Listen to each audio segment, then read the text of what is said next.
Welcome to our series where we're getting into conversation with leaders in IT and Agile about subjects that they have a passion for. Today, I'm absolutely delighted to be joined by Kirsty Cameron. Kirsty is an accomplished digital leader, sense maker, Agile practitioner, and change agent.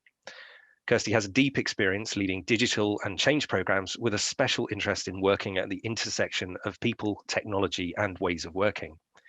Today, Kirsty is a member of a tech cooperative, Dot Project, supporting organizations across the social, public, and education sector to be their digital best. Dot Project support people and teams to understand their digital priorities, build their capabilities to use digital tools, and develop services effectively.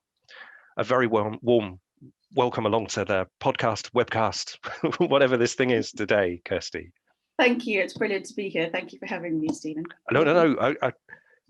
A real pleasure, and I'm very glad to be talking about what we're talking about today. This is a subject that I would suggest I've got a passion for too. So keen to see where this conversation goes. We're talking today about the link between strategy, psychological safety, and self-organization. So perhaps that's a great place to start with, and just ask you to explain a little bit more about how those things relate. What's the relationship between, say, strategy and self-organization?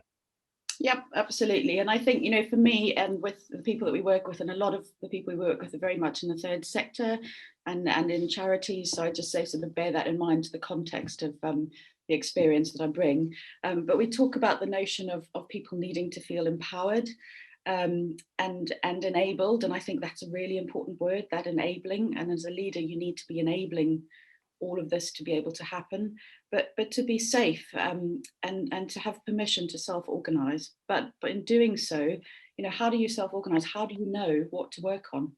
How do you make that decision? So yes, go off and do what you need to do. And you're like, well, what do I actually need to do? So I think it's about, what do I need to organize around? And that's very much tied to, what is the big picture?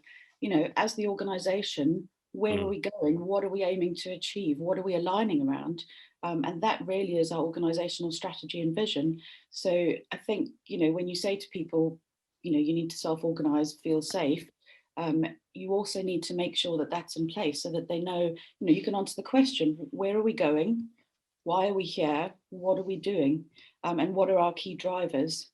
So, I think also in terms of relating it to our own work in Dot Project, where our sort of values and our vision is around self-help, self-responsibility, and enabling organizations to be the digital best. So every piece of work that we do, we'll do it quite individually and we'll organize ourselves, but we're always asking the question, in doing this piece of work, are we helping people be their digital best? Are we building capability? So we're always linking it to that really big picture.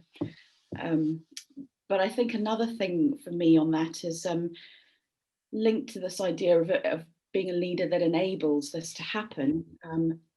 Leadership sort of permeates into culture. And I've got a colleague who always has this wonderful quote that culture eats strategy for breakfast. Oh, yeah.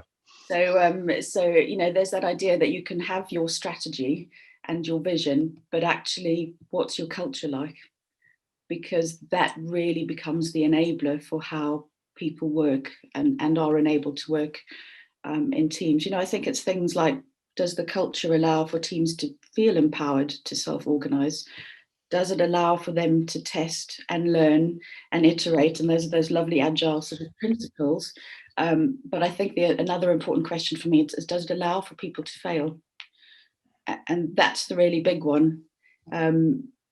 In terms of people feeling safe, if they feel enabled and they're able to test and they're able to iterate and they're able to learn, that's great. But what happens when that test fails? And a lot of organizations will say, hey, yes, of course, we're enabling our teams to do it. They can go off and test, but what is the culture like when a team actually does a test and that test doesn't work? Or you've taken a week's worth of work and you've been testing something and you realize this is not what we want to take forward. And in a lot of organizations, it's great. And they go, great, that idea didn't work. We haven't wasted any more time on it. Carry on, let's move on to the next idea. But I think it's sort of so linked to value and performance as well, as that quite often, we'll go into organizations and they'll say, oh yes, it's very safe, teams can try things, but actually teams are really nervous to fail, so they'll only try things that they know are going to be successful. And then you go, well, where's the innovation in that? Where's the real psychological safety to be able to learn and to innovate? And I think it really sort of stifles innovation if you don't have that true sense of psychological safety. But it's a really hard thing to achieve. You can talk about it, but it's really hard to achieve. And I think it's linked to your strategy. It needs to be enabled by your leaders, and it needs to be obviously, I think it needs to be very obvious that there is the permission to try. But for me, the important word in that is to fail. So when you're doing an experiment, not all experiments are going to work, and it needs to be comfortable and acknowledged that that's okay. Thank you. That's a wonderful introduction, Kirsty, to this. There's lots to unpick in there. As a suggestion, perhaps maybe we can take it two ways, because I definitely would be interested in talking more about the strategy part itself and kind of what's contained in there. You talk about aligning with or working with an organizational strategy. What's your interpretation of the kind of the quality or the standard of those strategies? Are they full of phrases like we'll be agile and innovative and so on, or are they a little bit more tangible, like actually describing outcomes that we're trying to achieve and the direction we're tangibly going to take? I think the ones that are more successful are the ones that have definite tangible outcomes defined, and they also tend to have time periods around them as well. Yep. So I don't know, as a really simple example, we could say we want to work in an agile way and we want to test things. Great, but what does that actually mean? Because if I'm working in a team and that's what I'm aiming for, honestly, I have no idea what that means. But for example, you could say we are going to launch a new website within 6 months, and we are going to do 2 months worth of user research to test our assumptions around A, B, and C before we begin the development. That is a lot more specific, and I think gives people a lot more tangible to focus on. You know what you're aiming for, you know what you need to achieve. I think the vague, there's sort of these aspirations, and I think they're vague, and I don't think that's helpful at all. I think you sort of have to distill it down, and the good strategies are the ones that do distill it down and are very clear about what they want to achieve. And there is a time frame. A strategy can be anything from 12 months to sort of 5 years out. At the moment, I'd argue that it's really hard to have a strategy that is 5 years out, because we're changing at such a rapid pace. And I'd also say that you probably need to revisit those strategies every 3 to 6 months at the moment, and update them and acknowledge that actually they might change. So what you were working towards, you might need to tweak and change, but then articulating what those changes might look like and articulating that back to the team who are working on it, so that they constantly know that they're aligned, but they have those sort of tangibles or the idea of what the outcomes are that we want. The ones where you have exactly what you say, we're going to be agile and we're going to be adaptive and we're going to react. Honestly, I don't think they're worth the paper that they're written on, because it gives nobody any clarity. There's no alignment. And you can't innovate when you don't know what you're aiming for, because you don't know where to start. This is one of the things that people miss, or rather it's easy to miss, because it's easy just to write that sort of blurb down. It's harder to commit to something, and maybe this is where we'll probably start to get into the failure piece and the infallibility of our leadership at times, where because I'm terrified of being wrong, or rather my reputation will suffer, I can't be specific in my strategy. But I was just picking up on one particular point there. I liked the kind of Facebook approach to strategy, which is to have a very long, or Google indeed, have a very long kind of infinite type goal. And then there's kind of nothing between that and the 3-month horizon of your teams. So every 3 months, we check that we're going in the right direction towards this nebulous thing, but the detail comes here a little bit closer to us, because as you say, we just I don't know what's going to be happening in January, let alone a year's time or 10 years time, beyond those kind of nebulous phrases. And then that means that people always have a very clear view of what their kind of short-term, or I say short-term, how their short-term actions connect to something much further out. But it's all about it being specific, to your point that you were talking about, Yeah, that you can yeah, then absolutely. hang And your hat on that. yeah, and I think you're right. And so you need that sort of big picture, ultimate vision, if you like, you know. But then the shorter term that you review really regularly are the sort of smaller steps to get to that vision. And I think one of the things that's been really interesting in the last sort of 6 months or so, when we've been working with a lot of charities and they've had to undergo this massive, really rapid digital transformation. Yeah, imagine.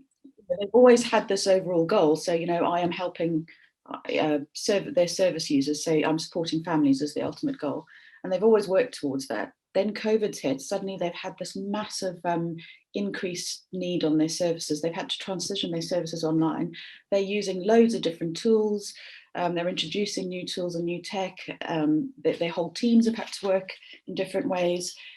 And suddenly they find themselves doing so many different things and they almost forget that overall goal, you know, that supporting families. In the rush to try new tools and get stuff out and put stuff online and work online, it becomes a little bit of a confused muddle. And so there sort of needs to be a little bit of a pause and an unpicking and saying, it's great that we've got all this technology and it's great that we are transitioning in this way, but let's remind ourselves of what that ultimate goal is. Let's remind ourselves of that long-term strategy. And I think that's what's so important. We can iterate and change and adapt in the short term, but there needs to be that one consistent ultimate vision, I think, that people work towards. Hmm. And linking to your point about autonomy or self-organization in groups, keeping a clear link to that position or clear link to the destination, clear link to the actual stakeholder value that we're trying to generate here, yeah, immediately starts to release some innovation, presumably, because you can say, as you say, it doesn't matter about the technology. I actually understand what the outcome is I want. The technology isn't the outcome. exactly. The process, the practice we're following isn't the outcome. All of this is tooling that gets us to some better place for our stakeholder somewhere. Absolutely, and I think another thing that I've observed over the last few months, again working with lots of different charities in this process, which I guess links to that, is actually involving the different voices. So you know, quite often, and that links back to self-organizing teams. You know, say for example, normally it's the digital team who do that, so we'll just let them get on and sort it out. But actually the innovation and the self-organizing, the ideas come from when you involve the wider organization.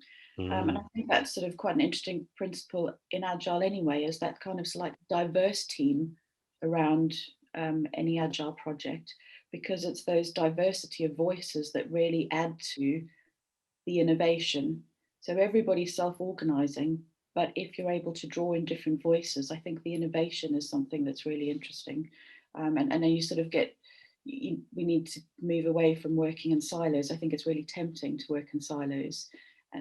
So I think in terms of self-organizing teams, the point I'd make is it's not just one constant static team that self-organizes. You need to draw in different people from the organization within that working model, I think, to get real innovation. And I think, again, you can get, you know, and I've seen it in some Agile teams, they're brilliant and they work in a completely self-organized way and they churn out their products. And it's almost like if you then involve somebody from a different part of the business with a different perspective, it kind of throws the dynamics a bit, but actually the outcomes are quite different, and they find themselves working on different products or different ideas that actually arguably might bring more stakeholder value to the product. Because because you have a diversity of needs, and there's people addressing a diversity of needs. So I think that's also linked to it too. And I'm conscious that all of these things, I think one of the themes about today is everything's interlinked. You can't sort of separate these out into different pockets. And that's why I think it's quite interesting that there are these links between maintaining that vision for the long term, making sure that your teams are able to be self-organizing, but that they are aligned on what they're doing. And even in that self-organization, enabling different voices to be heard in the team. So it's not a siloed team that continues to work in one way, but you're able to bring in different voices as you go. I think what you're also describing actually is is a kind of an infinite, is probably too strong a word, but there's no such, we're not talking about a digital transformation or otherwise, which is something that just finishes on day X. We're talking about a perpetual learning, growing, developing system, which I suppose adapts and learn based on the environment around it. Certainly in my experience, there's kind of a mix. I guess I'm meeting more people who get that the more clients, that is, that get the idea that this is not something that's it's never finished, that we need to continue to invest in our transformation, and what worked this week may not work next week. Retrospectives are a wonderful thing, but the business is going forwards rather than backwards. So if that worked, that's great, but that doesn't mean it's going to work necessarily tomorrow. Do you find the same? Are you seeing any kind of shift in the sense that this is a perpetual thing, and people employ you and work with you to accelerate and help their skill, but rather than it being a completed, you come in, you transform us, and then we can worry about something else? Yeah, absolutely. And I think it's so critical to the moment in time that we're in, where we're going to be living with this uncertainty. This is the new normal, from a business perspective or an organization's perspective. So you can't ever go, oh, well, we've sorted out now, we're stopped. You can't stop, because you're going to stop innovating. You're going to stop being able to adapt if you don't do it constantly. So I think, yes, there is the realization of that. I would say that charities have probably lagged the commercial sector in terms of that sort of very agile approach and that constant iteration. And so I think they are, particularly over the last 6 months, with having to change and realize that actually, even after the immediate panic of the crisis, there are now new ways of working and new norms, but actually we need to completely keep revisiting these. These things will change. We need to adapt with them. We don't know what's going to come. We can't plan much beyond 6 months. I think even things like that change in way of working for all of us, from being office-based to being 100% Zoom, to now looking at ways of how do we make that more sustainable going forward? How do we create the right mix for our teams? Because I think we all acknowledge that 100% Zoom a day is not going to work for anyone. So I think absolutely, I'd say I see that reflection, and I'd see that continuing, is that for businesses to really survive and continue to thrive in a volatile, uncertain world, is that you have to be able to change constantly, and you have to be able to adapt constantly. So it's never finished. So I think it's worth coming back to the conversation around safety and how teams feel, or rather how teams show up in this space. I guess I'm interested to see, I was actually interested to talk about the difference between enablement, empowerment, self-organization, and so on. I meet quite a few leaders who will say, I've empowered my team, by which they mean they've told them to go and do something and let them get on with it, rather than it necessarily being a truly self-organized team in itself. Yeah, and I'd agree with that. I think the word empowerment, for me, I have a bit of a love-hate relationship with the word, but I think the word enablement is much stronger, because if you enable your teams, you're allowing them to go away and, empowering them and going, go off and do something. Again, what does that mean? What are they doing, and what are they going to come back with? And if they don't come back with what you expect, and you haven't been clear about expectations, how safe do they really feel? Whereas if you enable an environment where they can genuinely test and learn and fail, and I come back to that word, people need to be able to fail. We're human. Nothing is ever 100% right. And the nature of experiments is that, I'm sure there's some scientific evidence for some perfect split of, X amount will always go wrong. So you need to enable them to be able to go away and genuinely test, learn, and fail. And so I think for me that word enablement is so critical. But I think the other thing I was reflecting on is how do you actually enable that? What's the difference between saying to a team, go away and solve a problem, versus I'm enabling you to do it? And I think for me it's about, in the teams where I've seen it work really well, the actual leader has kind of modeled that behavior. So they have been quite open with their teams. Instead of saying go and solve a problem, they've maybe called the team together and gone, what are the problems we have? What are we trying to solve at the moment? And it's very much that collective and collaborative input, where they collectively agree on a problem, then they go away and think about it, and then they come back and reconvene and talk about what the options are. And there is no right or wrong option, because that would kind of stifle that self-organization and innovation. And then you can take forward the best ideas from that. And for me, that's a far more clear example of enabling than empowering, than saying go away and sort out stuff out and work on what you're doing, versus, modeling what is an example of a problem we have, how collectively might we solve it, what are the different ideas. And then once you've had that sort of process, so that the team then goes, okay, we might not get this right, we know that there's a problem, and our leaders acknowledge that there's a problem, but he or she has also acknowledged that they don't know the answer. And I think that's the key to enabling. It's kind of a vulnerable position in a way, but I think it's a very human position and a very real position, because we can't always know the answers. And again, I'd argue that some of the best innovation comes out of those scenarios. I don't know what you think, or how you found it with the teams you work with, the difference between empowering and enabling. I'm with you. +1 on the, I don't like the word empowerment, at least partly because by implication, if I empower you, I've equally got the same right to disempower you. Yeah. And so there's always a kind of sword of Damocles, if you will, over the thing that I'm doing. And we're maintaining a hierarchical conversation for me. What I really want, it's like the conversation about accountability. You shouldn't give a team accountability. And we've known that for a long time. It's far better that a team take accountability for something, because by choice, they've chosen to get involved in something, because then we see a depth of ownership, we see tenacity to get somewhere, and so on and so on and so on. So yeah, I would agree with you. I hadn't thought about it until this conversation, but I'm going to start telling, and when people talk about empowering, I'm going to encourage them to use enabling, because it really does put you in a different headspace. That's and I love really how helpful. You talked about the word empowering as because I think there's a lot of power dynamics that go on around, and that affects how teams feel. That really affects about what's safe or not. And so that word empowering, where you can empower, but it also implies you can disempower. Quite. The power dynamic in there that's never going to make for a safe team. So I think words and language are really important. Sometimes it comes from a very honest place, and you've got a leader that very genuinely wants their teams to have space, and the team themselves very genuinely want to take that and use that. But there's opportunity for confusion.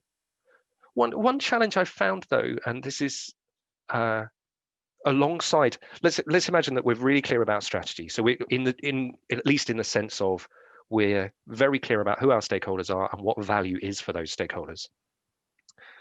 The leader is interested in enabling the team and giving the team space to be able to self-organize, that it may whether they're part of it or otherwise.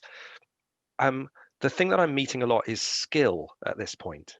So especially if you've got an organization that's moved from a hierarchical boss knows best world, suddenly saying, right, you're an enabled team, you've got the freedom to do what you choose in order to achieve these outcomes for these stakeholders. And it's a little bit like a kind of a showdown moment where everyone looks at each other and go, well, how do we do this then? Yeah, and that's so topical, and it's such at the heart of our work at Dot Project. One of the things we do is we talk about enabling people to be their digital best. Yeah. But in doing that, you have to build capability. And so a lot of the work we do, so you can enable a team, you can say, great, but if they don't have the skills and they don't feel capable of doing it, you've set them up for, you've put them in a position of failure before they've even started. So that is such a critical part of what you do. So, you need to make sure that in those processes, you are building in the ability to build capability, so they are actually able to do that. So that's a very careful consideration about the teams, about their skill set, about the training that they need, and having that in place before you just go and say to them, go and solve this. And actually, it's we've worked with a lot of charities over the last couple of months, and again, sort of alluding to the difference in the commercial sector versus the charity sector, the digital attracts high salaries. A lot of those sits in the commercial sector. So it's a real challenge to get those digital skills into charities. It's a huge challenge, and a really good place to start when you can't go off and hire, a really expensive tech person, is to start to build the capabilities within the organization. And I think that's such a big part of that enabling, as a leader or as the leadership team of that organization, is looking at the skill sets that people have and the capabilities. And I think a lot of that capability work is people almost don't know what they're capable of.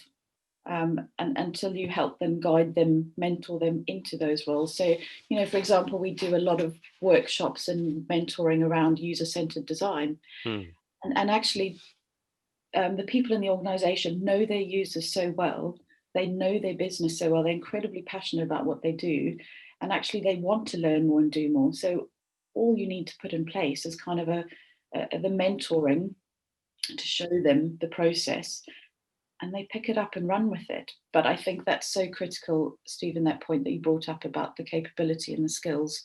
There's no point enabling a team and saying going off and do it if they're not going to have the skills to do it, because none of us want to set anyone up for failure. We want to set them up for success. And I guess that goes back to, this feels like a web of very interlinked things that you have to do concurrently. You can't just go, I've got my strategy, then I'm going to enable my team, then they're going to go away and self-organize. You have to look at all of these in tandem. And I think that's the bit that really excites me, because it is the intersection of people and tech and process. But I think at the heart of it, it's, if you start with the people, that's a really good place to start, because that is what links everything together. Yeah. I couldn't agree more. We should certainly talk a little bit about safety too, because I've certainly got some questions around how that operates in a team. How can leaders, organizations otherwise begin to build some psychological safety? What are the sort of things that you have seen to be quite effective or not effective? I think one of the things to start with is probably a question. And it's something that we ask when we go in and work with charities. We ask quite a lot, because I think it's very indicative of strategy, of leadership, and of culture. Is when was the last time someone in your team had a great idea that they shared and you explored? Because if the answer to that is yesterday, fantastic, you're okay. Last week, okay, you get that sort of can't really remember, never. It's a real indication of people don't feel safe to ask a question or to share an idea or a thought. And it sounds really obvious and really silly, but actually it makes a massive difference. That when did somebody actually feel that their voice was able to be heard on an equal level? And it's really interesting. We were doing some work with the team. We were doing this collaborative workshop, and we were looking at their sort of user journey and how they designed the journey. And we had a real mix of people on the team. So we had some of the senior management, and we had a lot of the people who actually work with the end service users. And at the end of the session, I was kind of talking to my colleague and saying, some of those people were really, really quiet, and they didn't contribute. And we're not hearing their voices, but we know that they know the users so well. Why?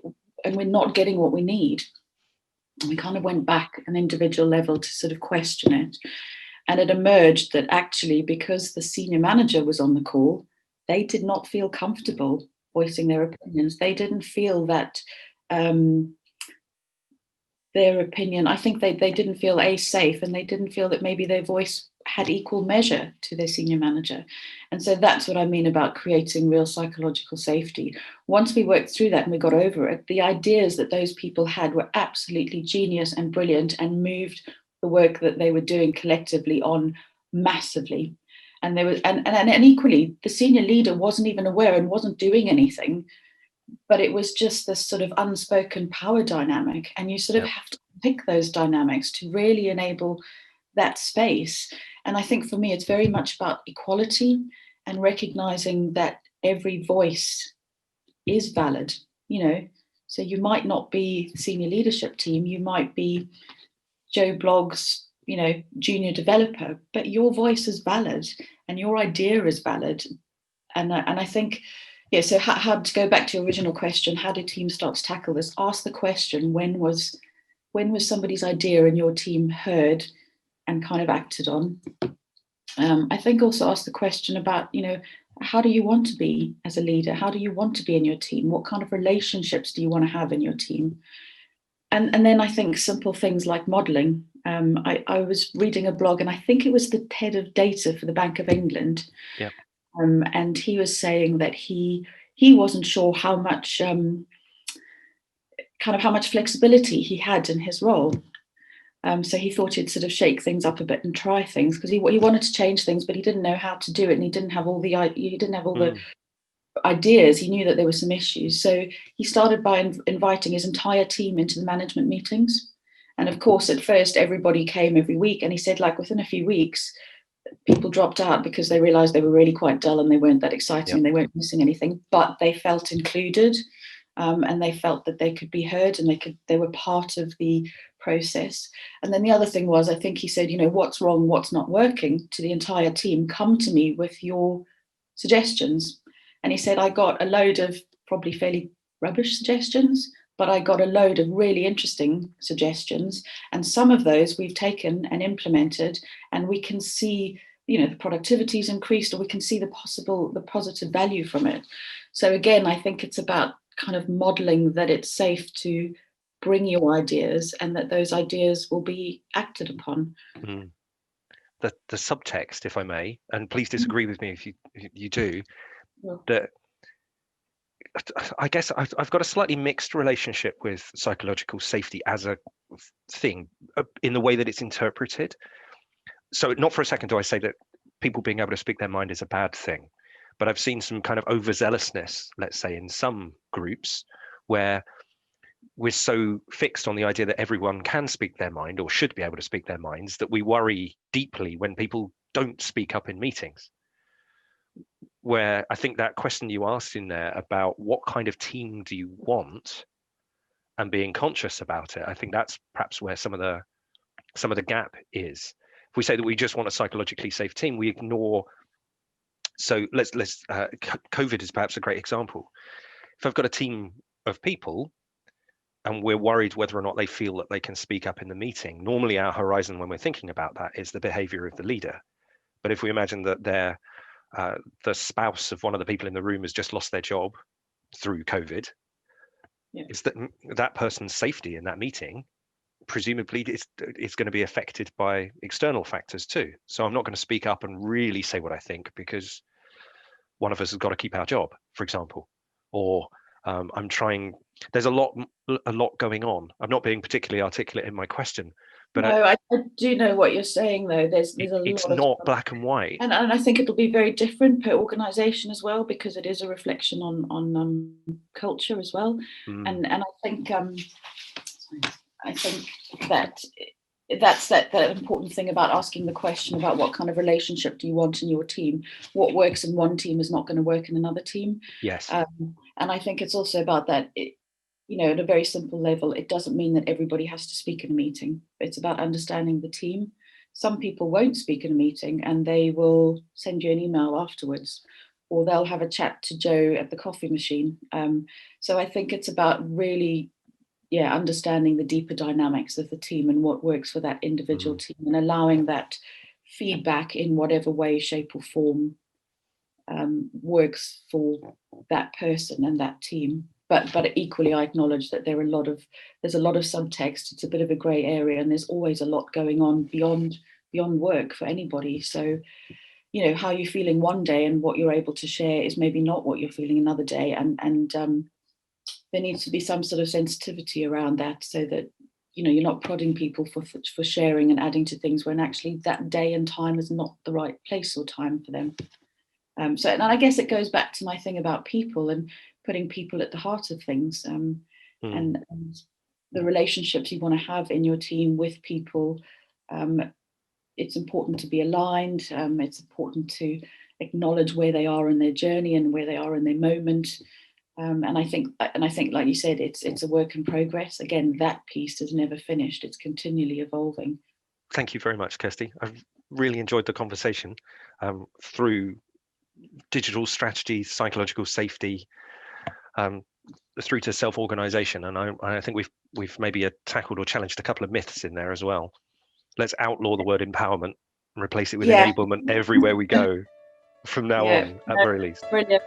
That's great. I've really enjoyed it. Thanks so much, Stephen. It's been great. Not at all. Thanks for the conversation.